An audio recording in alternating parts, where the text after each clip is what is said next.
Welcome to the WanderLearn podcast. I'm your host, Tapon. This is a short introduction to a short episode featuring Richard DeLong, where we talk more about Eastern Europe. Don't forget to go to patreon.com/ftapon to become a patron and get some cool rewards.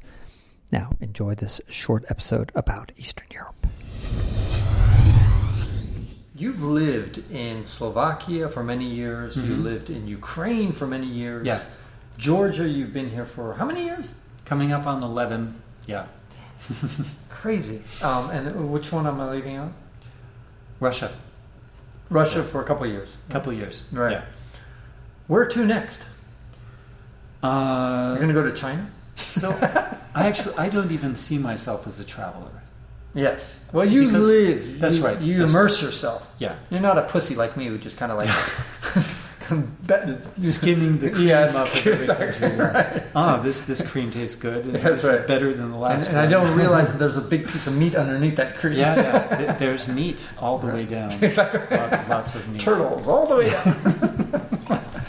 The longer you stay, the better you know the language, the more opportunities you have. Of course. They're very. You certainly immerse yourself fully, and you're going to be able to. That's why I'm curious to pick up your lessons that you've learned that took you years to learn, and something I would utterly miss because I'm just a tourist. Yeah. So my next country, if there is one, might be Turkey. When the war started in Ukraine, I realized that at least for the time being, both Russia and Ukraine are just off limits for me. They're closed. And so there goes my plan B. I always had a plan B, if I get tired of Georgia, I just, I can go back and spend some time in Ukraine. Well, that's off the But hold on, I mean, it's off right now. The table right now. Maybe if the war ends in the middle of 2023, you could go there and help the reconstruction. Absolutely. And there would probably be a huge boom, and it'd be a very interesting time. Yeah, and they need CIA operatives there too. Yeah, that's where we'd send you. You stole my joke. I was trying to blame you as a CIA operative. I thought CIA people live in the country and kind of blend in with the population. I honestly, I don't know, but the legend. I wonder how many people think the legend CIA. is that Come on, they speak the local language perfectly, but honestly, I don't trust the government to train people at that level. Got it. If you were advising somebody to consider living in those four countries, let's say the year 2025. Okay. So maybe the war in Ukraine is settled. So and Russia is kind of somewhat normal, and so therefore it's open for anybody to move into any of these countries. Which one would you tell? This is the country you should go to. I mean, obviously it's a broad thing because everybody has different values and all that kind of stuff. But which one is like something a nice place to live? Well, those are two different questions. A nice place to live and the place to go to. I think Ukraine will be a very interesting country. I'm talking about to live in. Yeah. To live in. Well, Ukraine would be a place you'd go if you want to see and be part of the rebuilding of a country. Okay. Russia, I think there are too many questions there to answer. Got it. Is the country still intact? Right. But hold on. Stop for a second. Is there a way, like...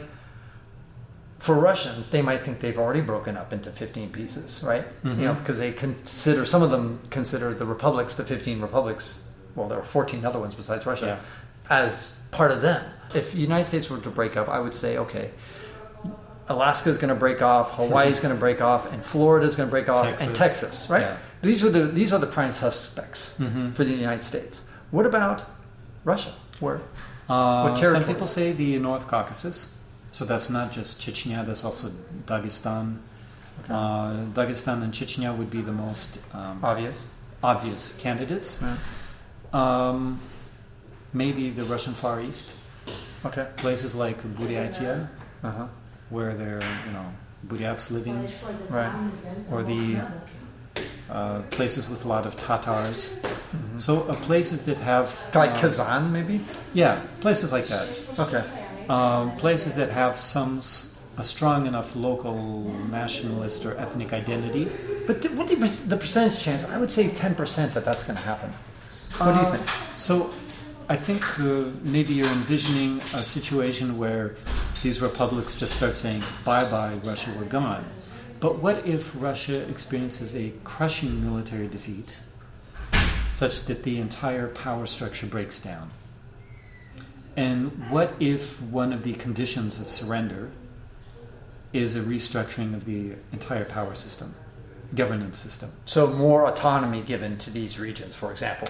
Or even like a federation. A formal breakup of the country, yeah, or like a Yugoslavia type something of like thing. that. Yeah. Okay, I hear it. But percentage chance of that, what do you think? I think that's low. But what do you think? I think that's too many steps in the future to really foresee. I think there are different But ways. I'm paying you a lot of money for this interview, so I want to get an accurate 23%. There. I think 23%. Okay, fine. We've heard it here first. Richard DeLong. Okay, final things. Let's talk about the future. We talked a little bit about Ukraine. Yeah. What about Slovakia? What about Georgia? What do you think the future is? Now you've got all these Russian immigrants coming in, evading the war. Do you feel it on the street? Do you feel like all of a sudden there's a... You see it on the street. Obviously, there are a lot more Slavic faces. You feel it on social media because a lot of Georgians express dissatisfaction with this. But at the same time, hold on. Yeah. Georgians are benefiting from all the money that the Russians are pouring in. Don't tell anyone that. Yes. That's true. On the one hand, the more people that come in, the greater the economic benefits. And let me give you some examples. These people come in, they need to convert their currency to the local currency, which is boosting the currency. It's making the lari and the Armenian dram stronger versus the dollar. Correct. One of the very few currencies and certainly the ruble are strengthening right. against the dollar. Interesting. And that gives the governments of those countries the opportunity to pay off some of their dollar-denominated debt. Got it. Because they've got a stronger currency, they can print a bit more of that currency to return to the former exchange rate. Just print off money, exchange it for dollars, and pay off the debt. On the other hand, if there are too many immigrants too fast, it creates social tensions. Because the locals who have their identity and feel like they're in charge here start to feel like they're not in charge. Right. But again, this kind of a power dynamic. If you go outside and you see groups of young, groups of men just standing around, right. Go ahead. Talking and feeling like they're in charge. Right. If you walk a bit further and you see a group of, say, Russian men doing the same thing, just standing around on the street, acting like they're in charge of their place. Even the fact of people just standing around in large enough numbers creates social tensions. Right. Yeah, I think analogy might be that you have Mexicans who come to the United States and they come there with a bit of humility in the sense that they come here, can we work, can we do something, that kind of stuff. Versus if a Russian might come to Georgia and say, yeah, this used to be our territory here and, I'm a badass. That would be a very different attitude if they came in that way.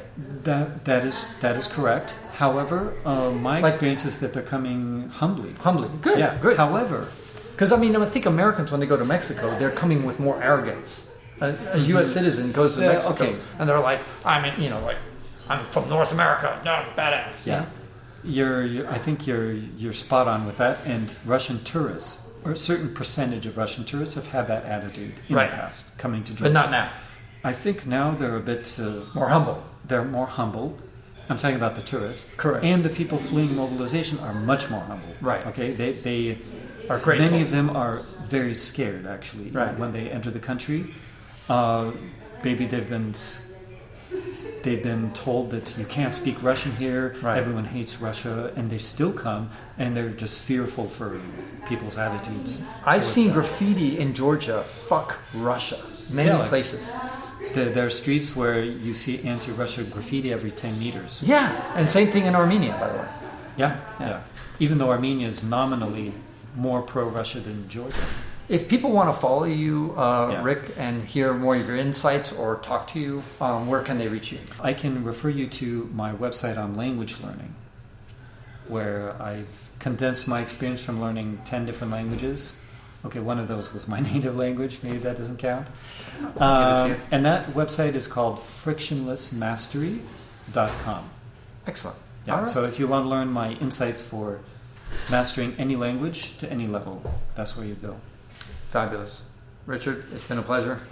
And Likewise. I hope next time it won't go so long since I talk to you again. Yeah. This is Francis Tapon encouraging you to wander and learn.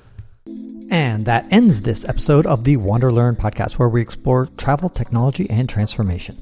If you'd like to see the show notes with links to what we've talked about, go to wanderlearn.com and click on this episode. If you'd like to connect with me, just remember F. Tapon. That's my first initial and my last name. F. Tapon is always my social media username. My website is ftapon.com. Do you want to leave me an anonymous voicemail where you can make a comment or ask a question? Then go to speakpipe.com/ftapon. Furthermore, if you'd like to get rewarded for supporting my projects, then go to patreon.com/ftapon.